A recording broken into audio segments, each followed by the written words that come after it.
마태복음에는 예수님의 위대한 세 가지 설교가 나와 있습니다.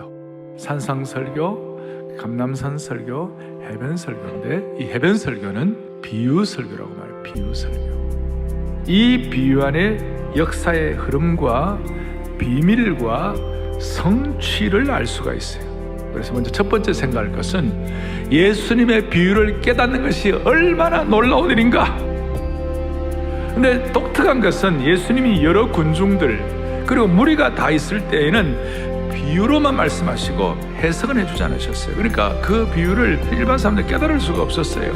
그래서 오늘 주님 뭐라고 말씀하셨는가? 하나님 나라의 비밀을 너희에게는 주었으나 외인에게는 모든 것을 비유로 한다. 이 비밀이라는 말이 헬라어로 무스테리론에서 영어의 미스터리하다는 말, 신비란 말이 여기서 나왔어요. 왜 신비한가? 그 당시에 가장 똑똑하고 지혜롭게 여겨졌던 사람들, 예를 들어 바리새인과 서기관들은 깨닫지 못하고 오히려 무명의 사람들, 심지어 어린아이처럼 마음이 순전하고 청결한 자들만 깨달을 수가 있다. 33세의 젊은이가, 그 젊은이가 십자가 돌아가신 그 은혜를 가지고 우리가 복음의 은혜를 깨닫고 내 죄를 깨닫고 그분이 승천하시고 부활하시고 그분이 다시 한번 땅의 심판주로 오신다는 그 사실을 여러분과 제가 무슨 지혜를 가지고 무슨 능력을 가지고 이걸 깨달을 수가 있겠냐고요. 하나님이 깨닫게 해주셔야 깨달아지는 거예요. 그래서 이게 비밀인 거예요. 비밀.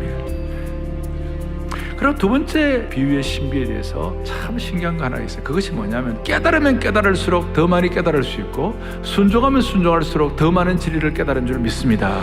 무릇 있는 자는 받아 넉넉하게 되되 없는 자는 그 있는 것도. 소위 하나님 나라의 은혜의 양극화 현상이에요. 은혜를 받는 사람은 더 많이 받고 못 받는 사람은 더 헤매는 것이에요. 마치 이거는 여러분 운동의 원리와 똑같아요. 여러분 운동할 때에 근육을 쓰면 쓸수록 더 강화되는 거예요. 반대로 근육은 쓰지 않으면 않을수록 점점 퇴화되는 것이에요. 진리를 거부하고 묶어버리고 가만히 두면 어느 날 다 사라져버리는 것이에요. 그래서 우리는 하나님의 진리를 묵상하고 오늘 생명의 말씀과 진리를 갖고 영적 근육을 계속 강화시켜야 할 줄로 믿습니다. 순종도 마찬가지예요.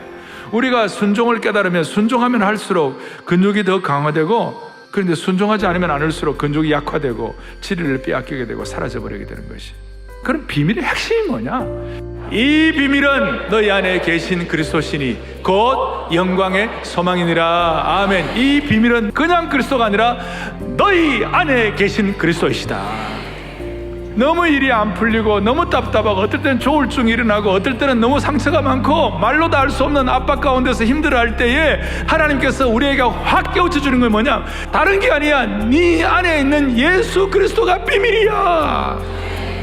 이 예수님에 대한 지식을 제대로 알고 나면 무슨 일이 벌어지는가 하면 이 고상해가지고요, 이 은혜가 나를 고상하게 만드는 것이 상상할 수 없는 수준이 되는 거예요.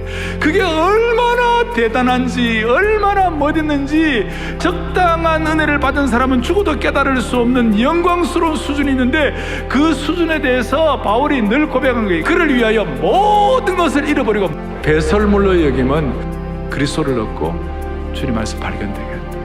왜? 최고의 비밀이 예수 그리스도니까. 우리는 옛날에 선지자들이 듣지도 못했던 그 영광스러운 실체를 지금 경험하고 있는 것이에요. 오늘 이 은혜가 여러분 모두에게 특권이 되기를 바라고, 허락된 사람들을 만나게 주신 이 놀라운 일들이 여러분들의 삶 가운데 일상에서 체험되기를 바라는 것이에요.